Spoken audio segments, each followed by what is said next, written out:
ವೈಭವ್ ಸೂರ್ಯವಂಶಿ ಈ ಹೆಸರಿನ ಕಥೆಯೊಂದು ಶುರುವಾಗಿದೆ. ಈ ಕಥೆ ದಂತಕಥೆಯಾಗುವಂಥ ಹಾದಿಯಲ್ಲಿದೆ. ವಾವ್, ಇಲ್ಲಿಯ ತನಕ ಇವರ ಹಾದಿ ಸುಗಮವಾಗಿರಲಿಲ್ಲ. ಇನ್ನು ಮುಂದೆ ಆದರೂ ಹಾಗಿರುತ್ತಾ ಹೇಳೋಕ್ಕಾಗಲ್ಲ. ಬಟ್ ಮೊದಲ ಹೆಜ್ಜೆ ಇಡುವಾಗಲೇ ಒಂದು ರೆಕಾರ್ಡ್ ಬ್ರೇಕ್ ಮಾಡೋದ್ರ ಮೂಲಕ, ಅದು ದಿಗ್ಗಜ ಸಚಿನ್ ತೆಂಡೂಲ್ಕರ್ ಅವರ ಹೆಸರಲ್ಲಿದ್ದಂಥ ರೆಕಾರ್ಡ್ನ ಬ್ರೇಕ್ ಮಾಡೋದ್ರ ಮೂಲಕ ಪಾದಾರ್ಪಣೆ ಮಾಡ್ತಾರೆ ಅಂತಂದರೆ ಆಶ್ಚರ್ಯವೇ ಸರಿ.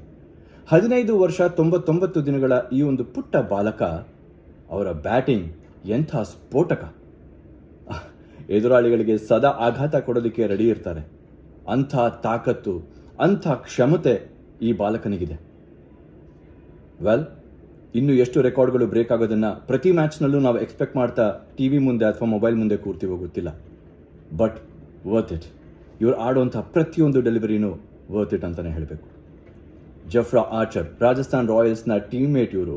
ನೆಟ್ಸಲ್ಲಿ ಅವ್ರ ವಿರುದ್ಧ ಬ್ಯಾಟ್ ಮಾಡಿ ಚೆನ್ನಾಗಿ ಗೊತ್ತಿತ್ತು. ಅದರ ಪ್ರತಿಫಲ ಒಂದು ಮಂಡಿ ಊರಿ ಆ ಒಂದು ಫೈನ್ ಲೆಗ್ ಕಡೆ ಗಳಿಸಿದಂಥ 6. ಯಾರು ತಾನೇ ಅಂದ್ಕೊಂಡಿದ್ರು ಜಫ್ರಾ ಆರ್ಚರ್ಗೆ ಈ ಥರದೊಂದು ಶಾಟ್ ಆಡ್ತಾರೆ ಅಂತ. ಇಂಗ್ಲೆಂಡ್ನ ಟಂಗ್ಗೆ ಒಂದೊಳ್ಳೆ ರುಚಿ ತೋರಿಸಿದ್ರು ಅವ್ರ ಬ್ಯಾಟ್ ರುಚಿನ. Amazing start. ಬಿಗ್ ಸ್ಕೋರ್ ಬಂದಿಲ್ಲ, ಗೆಲುವಿಗೆ ಕಾರಣ ಆಗುವಂಥ ಒಂದು ಪರ್ಫಾರ್ಮೆನ್ಸ್ ಬಂದಿಲ್ಲ. ಬಟ್ ಮುಂದಕ್ಕೆ ಡೆಫಿನೆಟ್ಲಿ ಬರುತ್ತೆ, ಈ ನಂಬಿಕೆ ನನಗಿದೆ. ವೈಭವ್ ಸೂರ್ಯವಂಶಿ ಕಥೆಯೊಂದು ಶುರುವಾಗಿದೆ, ದಂತಕಥೆಯಾಗೋ ದಾರಿಯಲ್ಲಿದೆ.